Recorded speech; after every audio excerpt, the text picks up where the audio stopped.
বাংলাদেশের ফল মাতাবে গোটা বিশ্ব, সেই লক্ষ্যে কাজ করছে সরকার, বললেন কৃষিমন্ত্রী। আর বাণিজ্য প্রতিমন্ত্রীর বক্তব্য, ভালো ফলন পেতে কৃষি খাতে বাড়াতে হবে ভর্তুকি। তারা বলেন গবেষণা চলুক, কিন্তু বাংলাদেশের মৌলিক ফল ও ফসল যেন হাইব্রিডের ভিড়ে না হারায়। রাজধানীর কৃষিবিদ ইনস্টিটিউটে জাতীয় ফল মেলার উদ্বোধন অনুষ্ঠানে এসব মন্তব্য করেন তারা। 3 দিন চলবে এই মেলা। স্বাস্থ্য এবং স্বাদের মধ্যে চমৎকার একটা ব্যালেন্স করে পীর প্রিমিয়াম আয়োডাইজড লবণ।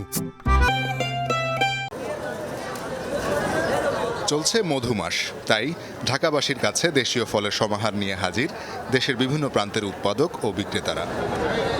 স্বাভাবিকভাবে আম নিয়েই বেশি মাতামাতি। বিভিন্ন জাত ও মানের আম নিয়ে হাজির বিক্রেতারা। রয়েছে লিচু, কলা, কাঁঠাল, জাম। তবে ডেউয়া, লটকন, সফেদা সহ দেশীয় নানা বিরল ফলেও সাজানো হয়েছে মেলা।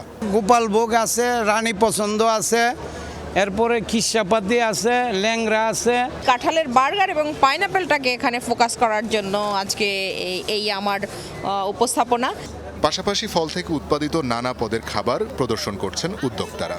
এক ছাদের নিচে এত ফলের সমাহার দেখে খুশি ক্রেতারাও। অনেক ফল দেখতে পাচ্ছি, তার জন্য আমি অনেক পরিমাণে খুশি। ফলের কালেকশন অনেক সুন্দর, অনেক ভ্যারাইটি আছে। দামটা কিছু কিছু ক্ষেত্রে একটু বেশি মনে হলেও পরেও আসলে কৃষকের তো উৎপাদন খরচই বেশি। রানী পছন্দ খুবই ভালো। অভ্যন্তরীণ চাহিদা মিটিয়ে বিদেশেও রফতানির জন্য প্রস্তুত বাংলাদেশি ফল।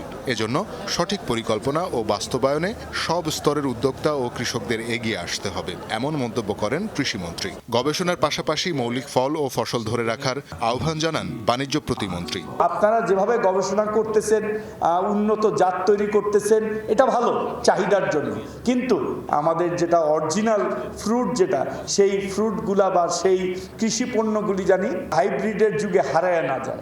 রপ্তানি করার জন্য আমরা বাজার খুঁজে বাজার বাইর করবো, এবং কোয়ারেন্টাইন এলাকা ইতিমধ্যে এয়ারপোর্টে আমাদের এলাকাও আছে।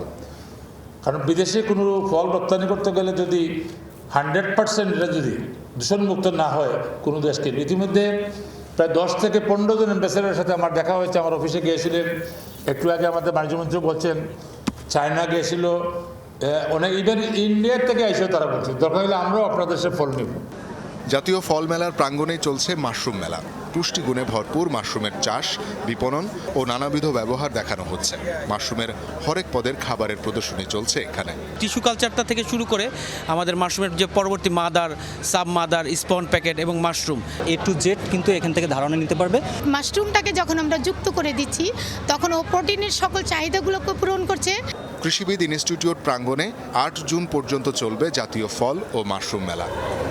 শওকত মঞ্জু শান্ত, যমুনা নিউজ, ঢাকা।